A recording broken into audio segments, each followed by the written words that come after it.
call. I have a message. In fact, I have... What do I have, young man? A writ! I have a writ!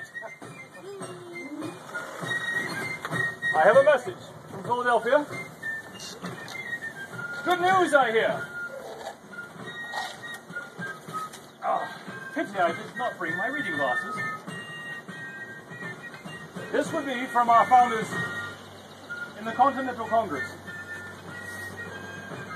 When in the course of human events it becomes necessary for one people to dissolve the political bands which have connected them one with another, and to assume among the powers of the earth the separate and equal station to which the laws of nature and nature's God entitle them. A decent respect to the opinions of mankind requires that they should declare the causes which impel them to this separation. We hold these truths to be self-evident, that all men are created equal, and they are endowed by their Creator with certain unalienable rights, that among these are life, liberty, and the pursuit of happiness.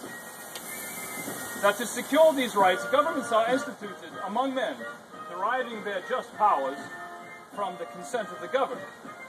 That whenever any form of government becomes destructive of these ends, it is the right of the people to alter or to abolish it, and to institute new government, laying its foundation on such principles, and organizing its powers in such form as to them shall seem most likely to affect their safety and happiness.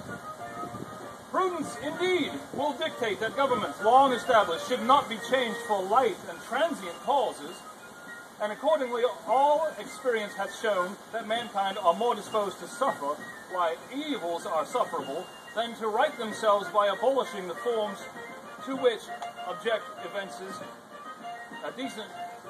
I told you I should have brought my reading glasses. To reduce them under absolute despotism. It is their right, it is their duty to throw off such government and to provide new guards for their future security. Such has been the patient sufferance of these colonies, and such is now the necessity which constrains them to alter their form or systems of government. The history of the present King of Britain is a history of repeated injuries and usurpations, all having in direct object the establishment of an absolute tyranny over these states.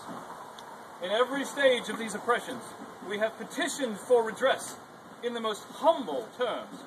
Our repeated petitions have been answered only by repeated injury. A prince whose character is thus marked by every act which may define a tyrant is unfit to be the ruler of a free people. We, therefore, the representatives of the United States of America, in General Congress assembled, appealing to the Supreme Judge of the world for the rectitude of our intentions, do, in the name and by authority of the good people of these colonies, solemnly publish and declare that these united colonies are, and of right, ought to be, free and independent states, that they are absolved from all allegiance to the British Crown, and that all political connection between them and the states of Great Britain is and ought to be totally dissolved.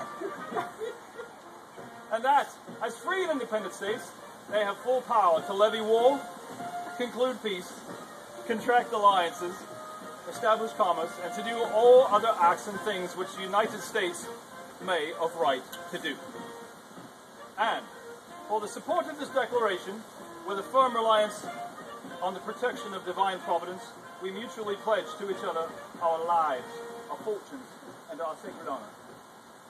Signed this day, July 4, year of our Lord, 1776. Gentlemen, ladies, we are free. Here, here.